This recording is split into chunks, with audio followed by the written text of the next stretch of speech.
আচ্ছা, তোমাকে যখন গো, ডু বা এরকম একটা মাত্র শব্দের পেসিভ করতে বলে তোমার কাছে ব্যাপারটা অনেক ঘটকা লাগে না? বা তুমি এটা বলতে পারো গু তো একটা ইন্ট্রানজিটিভ ভার্ব, এটাকে কেমনে পেসিভ করা যায়? আর এটা মাত্র একটা শব্দ, কোনো বাক্যও না, পেসিভ কেমনে করা যায়? তুমি খুব কনফিউশনে পড়ে যাও, তাই না, এই টাইপের বাক্য দেখলে? কিন্তু এটা একদম সিম্পল, এটা জাস্ট একটা সিম্পলি তোমাকে যদি আমি একটা ওয়ে দেখাই দিই তাহলে এটা তোমার জন্য ইজি হয়ে যায়। এবং এইটা যে এই টাইপের যে একটা প্রশ্ন বিশ্ববিদ্যালয়ে আসছে সেটাও আমি তোমাকে আজকে দেখাই দিচ্ছি।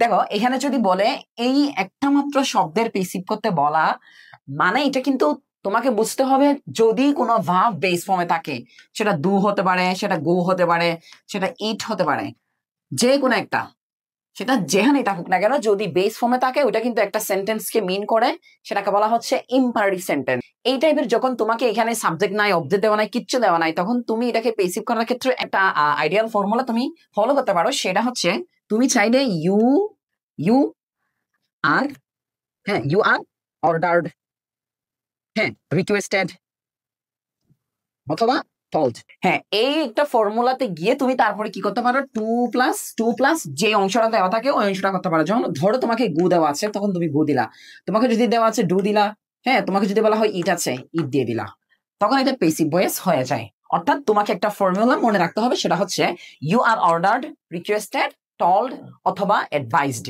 তুমি এই জিনিসটা যদি মনে রাখতে পারো পেসিভ করার ক্ষেত্রে, বাকিটুকু যেমন আছে তেমন তুমি চাইলে অ্যাপ্লাই করতে পারো। তাহলে আমি তোমাকে রাজশাহী বিশ্ববিদ্যালয়ে আসা একটা প্রশ্ন দেখাই। Be seated please, be seated please, এই জায়গায় না তুমি কোনো সাবজেক্ট পাচ্ছ, না তুমি কোনো অবজেক্ট পাচ্ছ, যেটাকে তুমি কি করতে পারতেছো, চেঞ্জ করতে পারতেছো। এই জায়গায় তোমাকে যেটা করতে হবে সেটা হচ্ছে, আমি বলেছিলাম you are ordered, you are told, you are requested, এটা বলার পরে টু দিয়ে বাকিটুকু যেমন আছে তেমন রেখে দেওয়া, ঠিক এই জায়গায় এই জিনিসটা আছে।